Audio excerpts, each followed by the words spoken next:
It's no fun. It's no fun to be poor. Fucking A, it's not. It's like the least fun thing, next to being rich. Those are the two least fun things in America, in that order: being rich and being poor. Why is being rich no fun? Being rich is no fun because it actually turns out to be not as fun as when you were poor. So then you get all bummed out. Because you spend your entire time being poor, craving being rich, and so there's an extra depression to becoming rich. There's in Slaughterhouse-Five, Billy Pilgrim, like there's a scene. I don't know what you call it in a book. A chapter. I call it scenes. Billy Pilgrim. Fade up.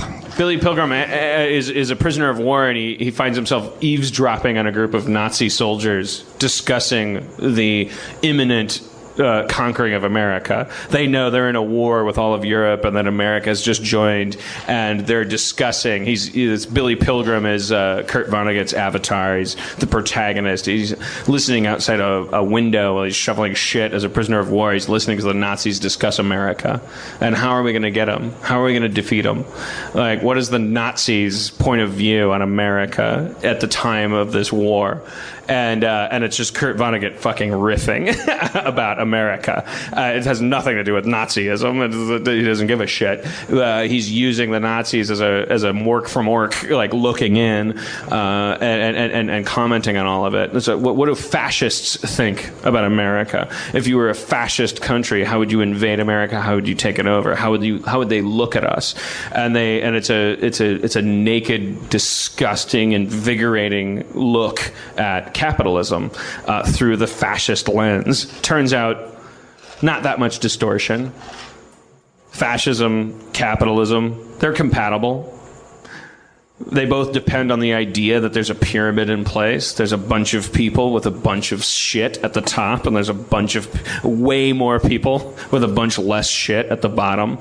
And the way you move up is by turning people in. You know, the way you move up is by clawing over people. The value at the top is defined by the amount of people that don't have as much at the bottom.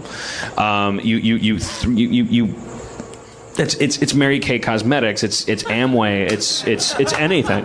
It's Scientology. It's any organization that has traction.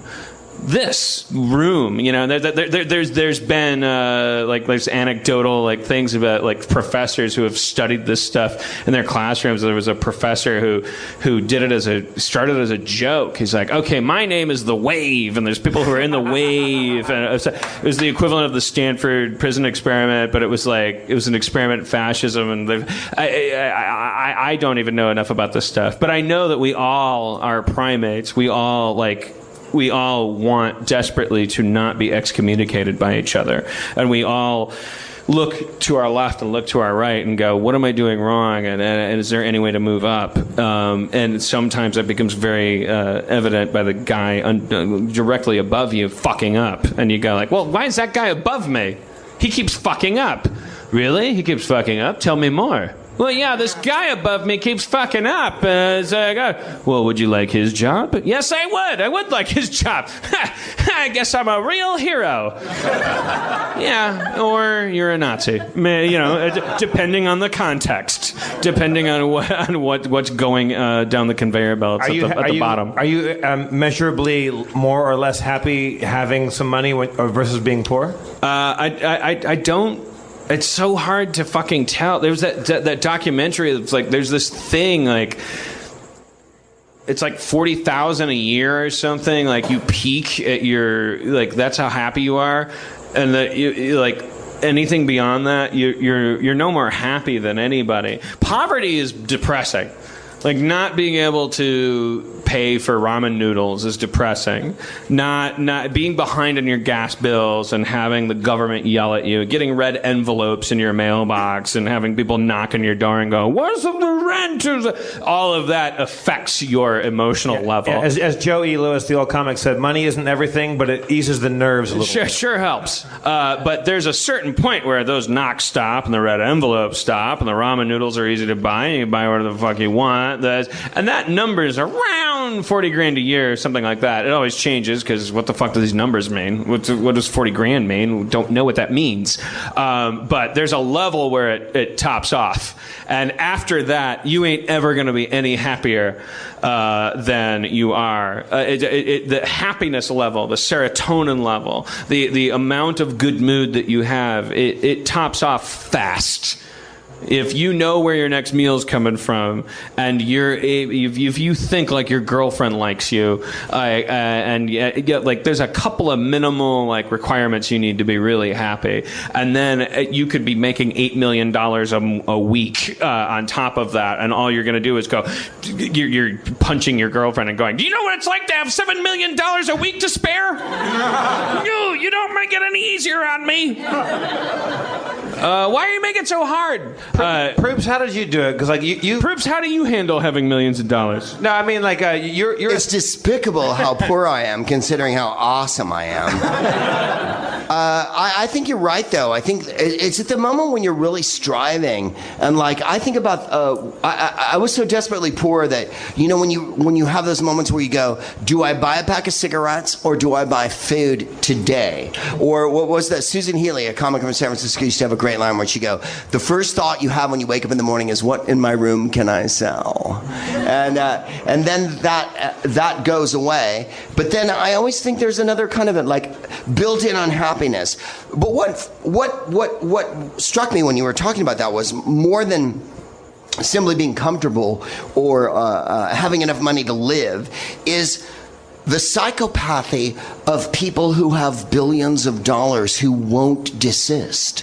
Like, what keeps you going at the Warren Buffett level? What keeps you going at the Mitt Romney? I can't wait to find out. You know what I mean? Yeah, that's what I keep asking myself. Like, do they get up every morning and go, fuck yeah? Well, you know what I mean? Say this to that. Or do they get up and go like, fuck, I got $1 billion? I bought a house last year with all of my anguish, all of my sweat, and all of my sadness. There's a number value on the house that I bought, and it's bigger than any house that in Milwaukee. I was like, oh, I'm one of these people. Right. I'm a douche. Details Magazine is doing a photo shoot called TV Mavericks. So they invite me to a photo shoot.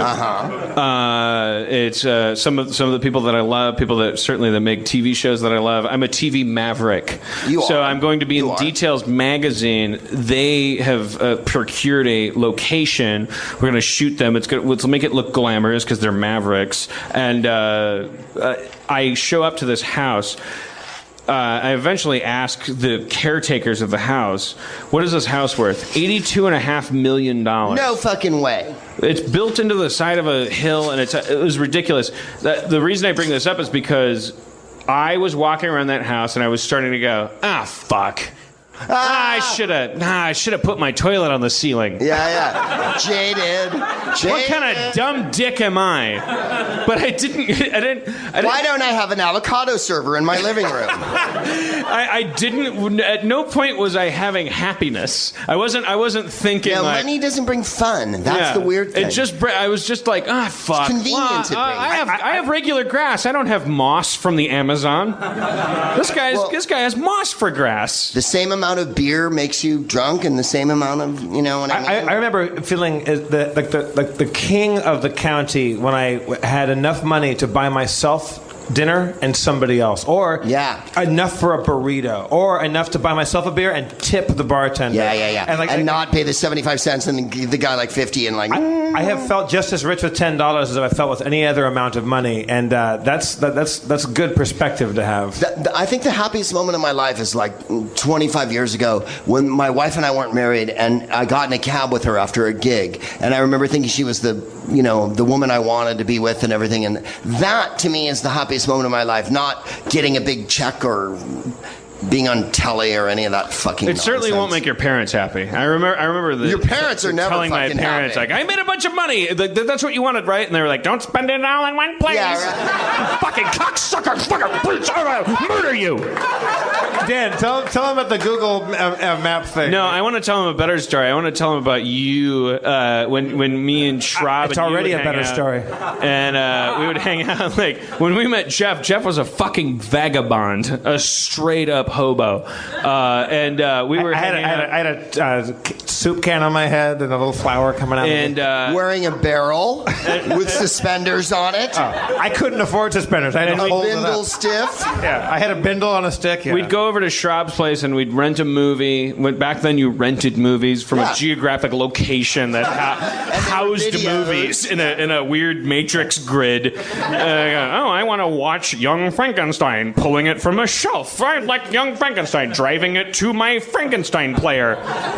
You guys don't understand what I'm talking about. It was a weird era. There's a lot more acquisition. So you take it back. Walter Brennan still roamed the earth. And we would do it. Oh, my God, he sure did. Jeff was a fun, charming guy that we knew in L.A. Rob and I had just moved out from Milwaukee 6 months. I didn't know you guys were from Milwaukee.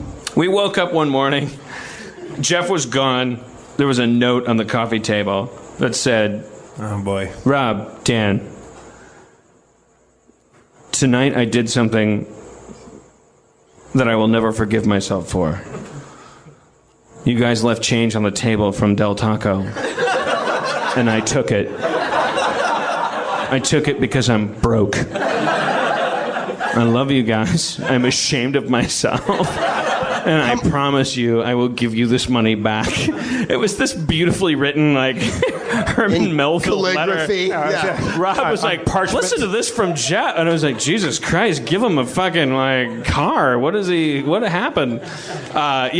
We were all, but Jeff and I was into you for $2,000 at one point, and then you were into me, and then back and forth. Like, we would, like, God damn it. Yeah, you made Monster House and had a ton of money, and then like a year later, you didn't have a nickel. Yeah, it was you bought Centipede and Pac-Man. You had the full arcade stand-up Centipedes and Pac-Man. For real? You bought a Centipede and a Pac-Man? Yeah. And then he didn't have 2 quarters to shake together a year later, but he did have Pac-Man. I've been a puppet, a poet, a pirate, a pauper, a pawn and a king. I've been up and down and over and out. I remember, like, when I left the day before I got the call that I was going to be on Whose Line Is It Anyway, I was evicted by the sheriff from my apartment, and I had to put everything I had in a trash bag, and I lied to a new landlord that I would have $1,000 in 10 days. I didn't have any money at all. I had no prospects, none, and I just completely lied, and I was thrown out. I left a bunch of shit at this place. I really should go pay her back. I never got. She was kind of an asshole. You were one of those guys, though, that was like, what's going on over there? And you're like, well, California law states that you're only allowed to evict someone after like you knew. I was ducking and dodging, man. And I had 2 trash bags of my most valuable things, and I went to this new place, and the landlord was from London. He goes, "So Jeff, mate, I met you with your friend Matt before. I'm back in 10 days. Just give me $1,000 first and last, and you're good to go. If you want, stay in my place until I get there, because the keys aren't ready for your back house. There's a little shitty back house in Echo Park. It was really cool, but it was real tiny. So I'm in this guy's nice house, and I got 2 trash bags, and all I had was the 45 cents I found in my couch. Sweet. And I knew that I could eat a burrito that night, and I was so happy about that. And I put my bags down, and literally the phone rang, and my manager, Tracy's been with me through thick and thin. She goes, "Are you sitting down?" I was like, "No." No furniture. Yes, nothing. I was in the guy's crib, and I really literally had the trash bags next to me. She goes, I had been auditioning for Whose Line Is It Anyway for 3.5 years. It was my 5th audition over. I fought against you from the beginning of the process. I don't want to harsh this story at all. You were like you were a real Admiral Darkstar.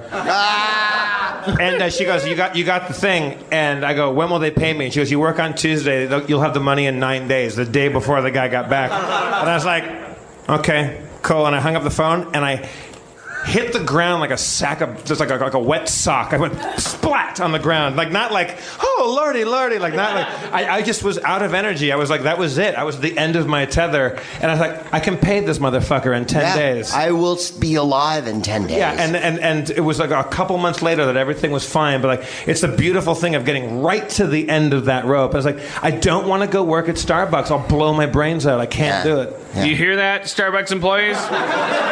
You have another option. Borrow from Dan Harmon until there's no other recourse.